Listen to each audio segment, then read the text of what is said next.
Halo YouTube, selamat datang di channel Motomobi. Pada vlog bengkel kali ini kami akan menceritakan sedikit tentang BMW E32 kami, persiapan sebelum berangkat BMW Challenge. Bersama dengan Ridwan Hanif dan Fitra Eri.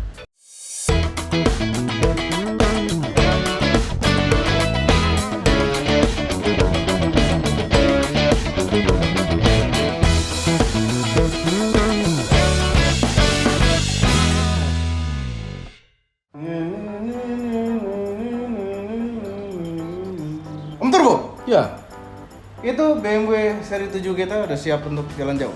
sudah.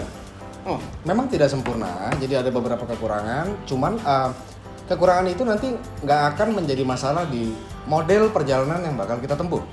yakin? Iya, ya. Ini jangan bikin malu dunia persilatan Motomobi nih. Saya jamin. Kalau sampai mogok, Gini Om ya, mogok ini, mobil itu kan komponennya banyak. Jadi yang sekiranya membuat mogok ini udah saya siapin. contohnya Mesinnya sendiri juga udah siap meskipun belum sempurna amat. Aki baru. aki baru. Jadi aki aman, kelistrikan aman, rem Rem aman. aman, setir Ada kendala sedikit di setirnya, jadi apabila kita sudah cukup jauh berjalan, sudah cukup panas, jadi kalau misalnya RPM-nya rendah, ini agak berat setirnya. Cuman kan nanti perjalanan kita kan boleh dibilang highway terus, ya kan kecepatan RPM-nya juga cukup tinggi. Jadi itu nanti nggak akan ada masalah kecuali nanti misal kita masuk rest area, terus kita butuh parkir yang agak sedikit ajaib manuvernya, itu agak kesulitan memang. berat gitu. Iya, di saat panas aja ya. Terus kan mesin udah pasti panas terus ya. Ya kan parkir ngopi dulu dingin, jadi nanti nggak ada masalah selesai ngopi. Kan sebelum ngopi kan parkir dulu. Ya jangan yang susah-susah parkirnya. Ya anyway, coba kita lihat lebih dekat lagi. Ya. Seri 7 ini secara mesin dia udah siap, meskipun masih ada 1-2 kekurangan seperti halnya ini airflow, air mass meter. Air mass meternya sebelah baru, sebelah nggak baru, jadi ada sedikit pembacaan yang nggak sama antara bank kiri sama bank kanan, yaitu jadi hasilnya bensin yang terinjeksi ke dalam mesinnya ini kanan kiri nggak sama, jadi idle-nya nggak bisa sempurna sekali. Cuman kalau dipakai udah enak. Terus masih ada beberapa kendala di bagian-bagian lainnya minor. Sekarang di mobil ini akan menempuh perjalanan yang cukup jauh, jadi remnya semua kita benahi, dan kebetulan mobil ini remnya antik ya, karena ruangannya udah nggak ada lagi, makanya dia nggak pakai booster rem yang model konvensional, pakai vakum yang gede kayak apa namanya, kayak rantang. Ya. Rantang ya. Rantang. Jadi di mobil ini dia menggunakan hydraulic assist. Jadi dia dibantu sama minyak bertekanan. Dari mana? Dari pompa power steering.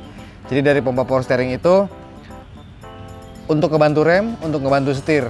Sebelumnya masuk ke sini dulu. Ini ada regulator. Jadi dari pompa masuk ke sini, sebagian diregulate buat setir, terus buat rem. Jadi kalau ini sudah tidak berfungsi dengan baik, banyak hal yang bisa kejadian. Nggak bener juga gitu kan. Nah dari sini ada lagi satu tempat namanya BMW bilangnya brake bomb. Jadi ini bentuknya kayak bom ya, kayak granat. Ini buat apaan? Jadi dia di saat ini mesinnya hidup, pompanya membuat tekanan, ini ketekan. Ini di dalam sini ada karet, ada nitrogennya, jadi dia ketekan habis. Nah di saat pompanya kekurangan tekanan atau kita butuh tekanan rem yang tiba-tiba mau ngerem mendadak dan lain-lain, dibantu sama dia. Jadi dia bisa akumulator, jadi dia menyimpan tekanan. Nah kalau ini gagal, ya udah gitu, nggak bisa diajak ngerem mendadak.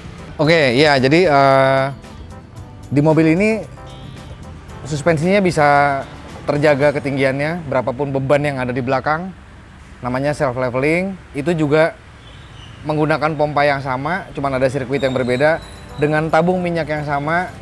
Tapi di mobil ini sudah dilumpuhkan sistem itu, sudah diganti menggunakan suspensi konvensional, yaitu coil spring biasa dengan shock breaker biasa juga. Jadi kerumitannya sudah sedikit berkurang. Radiator baru, untung dapat.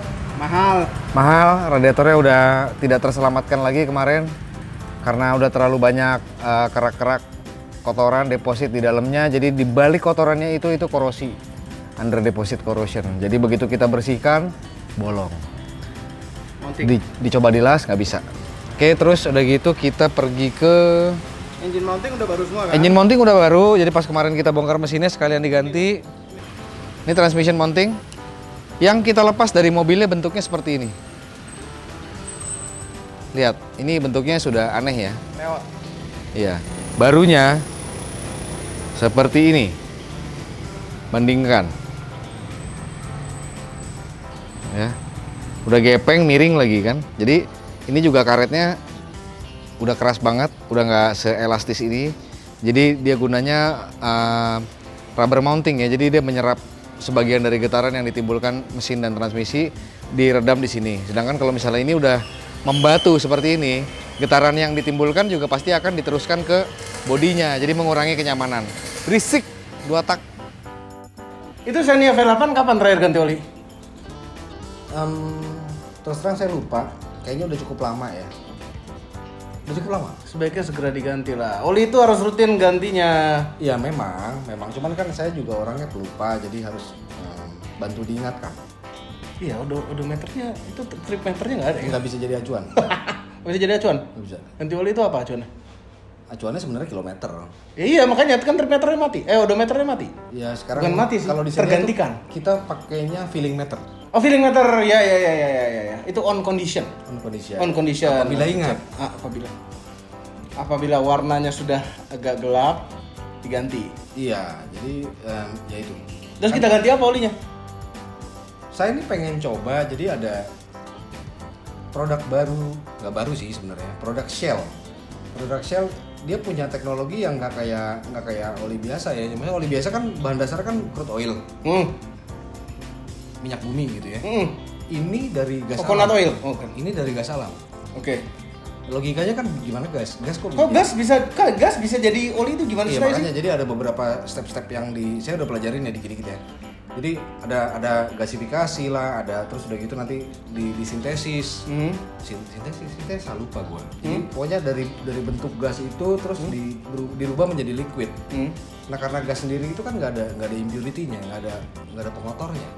Oh iya, memang bersih, pure. Ya kan? Terus diolah menjadi liquid. Oh. Ya liquidnya jadi bersih dong. Mana kayak gimana? Coba lihat. Sebentar, saya udah bawa contohnya. Loh. Hah, udah bawa olinya. Jadi ini olinya. Ya.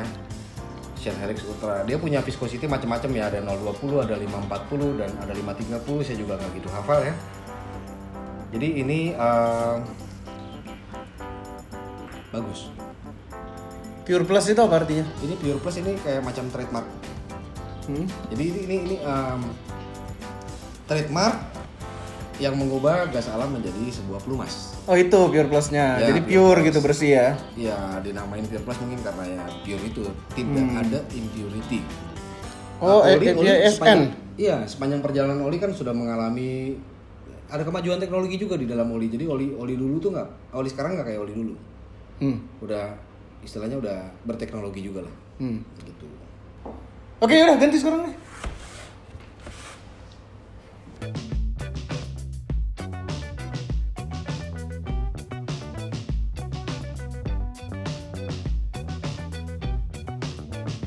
Sekarang saatnya hashtag Tanya Om Turbo bersama dengan Rockford, namun bukan subwoofer atau power amplifier. Dia adalah dari channel Lock Nuts.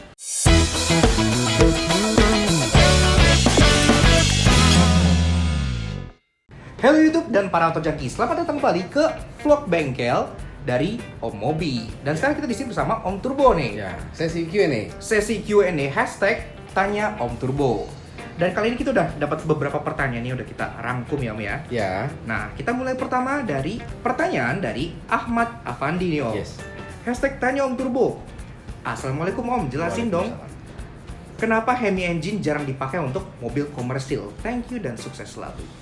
Ya, jadi Hemi ini kalau yang belum tahu ya, itu asalnya dari sebenarnya desain sebuah silinder head di mesin yang cukup zaman dulu.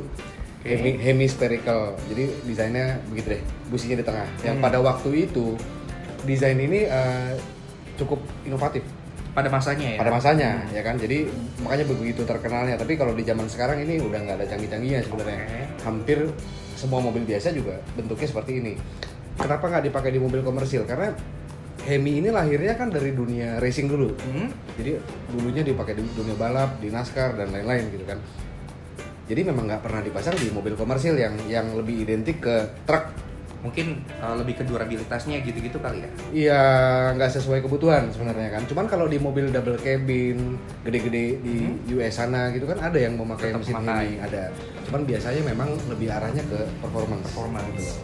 Iya kan. Nah, kemudian ada dari Deva Bintang, #tanya Om Turbo. Om, saya mau tanya tentang aki yang sudah soak terus dibetulin dengan cara menggunakan air panas atau cairan pembersih lantai. Ini, apakah hal yang dilakukan tersebut baik untuk mobil atau sebaliknya? Terima kasih dan sukses selalu. Aki yang sudah soak itu berarti kan aki yang udah menurun performanya. Iya. Apa yang menurun? Itu kan di dalamnya ada sel-sel. Ada Selnya ini sel-sel. bisa rusak ya kan. Saya tidak pernah membaca dan tidak pernah tahu sel yang sudah rusak itu bisa kembali baik dikasih cairan tertentu. Semisalnya pembersih lantai ini. Ada yang bilang cemplungin Bodrex terus bisa sembuh lagi. Beneran? Iya, ada yang bilang gitu ya. Saya juga nggak pernah coba ya. Cuman kalau dipikir secara logis gitu logis ya. ya kan, sel-sel yang udah rontok, bagaimana caranya bisa yang udah rontok terus jadi nggak rontok? Jadi emang udah nggak ada obatnya, aki udah rusak ya rusak. Kecuali kalau ganti. misalnya ada tukang aki canggih, dia bisa bongkar tutupnya, Selnya dia ganti ganti sel yang satu-satu. rusak ya kan. Ini ada praktek kayak gini di India kalau nggak salah, saya pernah nonton di YouTube ya. Oh, ada seperti itu. Iya, jadi mereka repair aki rusak. Wow. Dan caranya bukan dimasukin cairan-cairan aneh Pembersih ini, lantai. bukan. Dia bongkar, dia ganti selnya. Cuman kan itu lama dan nggak murah. Ya itu sama logikanya itu sama kayak ketika misalnya mobil hybrid gitu ya, diganti baterainya gitu kan. Iya, dalam sel-sel diganti. Iya. Itu kan emang ada juga di luar sana apa tuh metode untuk ganti di rumah gitu-gitu pun ada. Ya kayak baterai laptop lah, ya kan iya. ada sekian sel, kita cek yang rusak nggak semua, Iya, ya kan ganti yang yang rusaknya aja rusaknya diganti aja. ya. Ini kira-kiranya aki kan dalamnya seperti itu. Dia ada 6 sel kalau untuk 12 volt. Jadi nggak bisa lah ya. Berarti ini mitos. Mitos ya. Oke. Ya. Oke, siap. Yang berikutnya dari Arif Chandra. #tanya Om Turbo. Assalamualaikum Om. Waalaikumsalam. Mau tanya Om, waktu melewati banjir untuk lokasi yang pendek-pendek misalnya 10 meter. Oh, 10 meter jaraknya mungkin. Iya, Kira 10 kalau meter. Tenggelam mobil ya. Itu sih sungai, Bro. Oh iya, oke. Melewatinya mobil dalam keadaan mundur. Ya. Efektif gak Om? Secara intake-nya jadi di belakang. Tapi kan kalau mundur knalpotnya jadi gitu. Semoga bisa dijawab. Gini ya, saya lagi ngebayangin nih ya, mobil nerabas banjir berjalan mundur. Satu, jalanannya nggak kelihatan. Iya. Kita bisa nabrak dong, jelas pasti betul. ya kan. Apalagi banjir pasti kan chaos ya kan, kanan kiri ada orang, ada motor lagi mogok. Terus kita jalannya mundur. Kayaknya jangan ya. Terus udah gitu yang kedua, kita mau seberapa kencang jalan mundur dengan asumsi begitu mobilnya mundur, airnya kan gelombangnya bakal nih. naik. Terus depannya jadi nggak ada airnya, lebih pendek. Surut. Iya. Kan Kayaknya nggak mungkin. Jadi ketinggian air di depan dan di belakang pasti akan sama. Jadi nggak efektif anyway gitu ya. Enggak. Jadi kalau pendek maju, jangan pernah mundur. Kalau tinggi parkir. Resikonya kayaknya lebih gede juga sih kalau mundur gitu ya. Oke, misalnya mobil bisa lewat, cuman kalau tabrak pohon di belakang lu kalau Mungkin dia hancur punya kamera mundur canggih. yang bisa nyelam. Iya mungkin. Iya. Oke. Berikutnya dari Rain. Wah, namanya keren nih. #tanya Om Turbo. Apakah normal kalau mobil Matic dalam kurung CVT habis parkir di jalanan yang menurun atau menanjak, masuk gigi D atau R itu agak keras? Ya. Gimana solusinya kalau memang parkirannya itu di tempat yang menurun atau menanjak? Terima Oke, kasih. ini udah pernah saya jelasin di vlog bengkel yang lupa episode keberapa. Jadi di setiap transmisi otomatis itu ada namanya parking pole. Jadi dia bentuknya gigi ada cangkolannya gitu. Jadi di saat kita masukin P, yang nahan tuh dia. Oh, Gitu. Bisa ke sini, bisa ke sini. Jadi di saat kita maju atau mundur, dia kan pasti nyender di satu sisi gitu kan. Nah, begitu kita ngerilisnya, pasti kan glak. plak gitu ya. Iya. Ada suaranya juga. Iya, jadi cara menyiasatinya, mobilnya berhenti, kita tarik rem tangan dulu, kita lepas remnya sampai mobilnya tidak ada, Pergerakan. iya nggak ada pergerakan lagi, baru masukin ke P. Oh, oke. Begitu. Karena biasanya orang terbalik ya, P dulu baru rem tangan. Ya, jadi memang ini ada hal-hal yang harus kita ketahui, tata cara memakai automatic transmission ya. Bukannya saya bilang itu merusak, cuman Iya. akan lebih cepat rusak apabila kita perlakukannya salah. Ya Betul, kan? betul. Gitu. Apalagi kalau mobilnya belum berhenti udah masuk P. Berhenti, gerak gitu kan.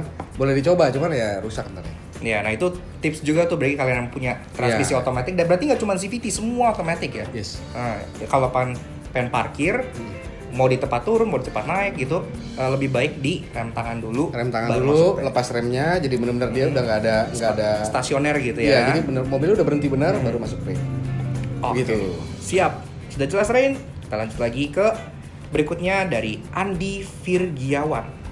Hashtag tanya Om Turbo. Assalamualaikum Om. Saya mau tanya tentang pengemudi yang biasanya menetralkan transmisinya ketika berjalan di turunan. Ya. Apakah itu efektif untuk mengurangi pemakaian bahan bakar atau tidak? Terima kasih. Kalau bicara mobil baru yang sudah fuel injection cukup canggih gitu ya, di saat kita engine brake atau deselerasi ya, dia akan nge-cut fuelnya Secara habis. Jadi tidak ada fuel yang masuk ke ruang bakar. Hmm. Jadi kalau misalnya kita kaitkan dengan pemakaian konsumsi BBM, nggak ada. Tidak ada bensin yang Iya, terpakai di saat kita sedang melakukan deselerasi. Gitu loh. Nah terus udah gitu yang kedua, ini praktek-praktek kayak begini, ini bahaya sebenarnya. Kita membiarkan mobilnya meluncur Hosting dengan gitu ya. mengandalkan rem tanpa bantuan engine brake. Jadi ini dari sisi penghematan tidak dapat apa-apa, safety-nya bahaya. Dan dari rem sendiri akan lebih Oh iya, aware juga ya? remnya kan akan Bekerja bekerja lebih lebih keras ya kan, karena tidak ada bantuan dari engine brake. ya. Gitu. Jadi ini nggak hemat, bahaya, jadi jangan dilakukan. Nah, jadi yang kalian masih biasa turun parkiran mobil di netralin itu Ya khususnya kurang. di orang-orang yang tinggal di daerah yang naik turun ya. ya kan, ya misalnya Garut gitu kan, itu kan banyak tanjakan panjang, turunan panjang, jadi harus dibantu engine brake. Kalau kan nanti bahaya lah udah gitu. Di saat rem kita panas, kita bisa kemampuan remnya berkurang, ya bisa nabrak. Do not coast di netral. Nah, oke Om, kayaknya sekian dulu untuk kali ini ya. Tadi pertanyaan udah cukup banyak nih. Ya. Nah, jadi thank you banget juga buat Om Turbo yang udah Thank jawab you. semua ini. Dan ya kalau kalian pengen punya pertanyaan juga buat Om Turbo, kalian bisa langsung komen aja di bawah. Jangan lupa pakai hashtag tanya Om Turbo. Nanti di vlog-vlog mereka berikutnya pasti akan dijawab gitu ya, insya Allah. Ya. Nah, jadi thank you banget juga bagi kalian semua yang udah nonton. Kalau kalian suka dengan vlog bengkel dan konten-konten yang ada di sini, kenapa nggak kalian support kami dengan cara subscribe ke YouTube channelnya Motomobi TV, Om Mobi, dan Mas Mobi. Dan juga jangan lupa drop like dan komen di bawah kalau kalian punya pertanyaan yang kita bilang. Dan jangan lupa share video ini ke semua sosial media kalian supaya kami ikut bahagia dan Om Mobi juga gitu. Dan jangan lupa mampir juga ke channel kami di Laknats Auto Junkie karena kita di sana juga sering review-review mobil begitu ya. Kalau bagi yang suka bisa juga mampir drop a like dan subscribe juga. Ya, jadi sekian dari video kita kali ini. We'll see you guys again on the next video. Ride safe and Godspeed. Terima kasih telah menonton. Jangan lupa tekan tombol jempol ke atas dan subscribe channel Motomobi, Om Mobi, dan Mas Mobi apabila belum. Berikut dengan tombol loncengnya. Share video ini ke seluruh dunia melalui sosial media Anda. Dan jangan lupa follow sosial media kami yaitu Instagram. Terima kasih telah menonton.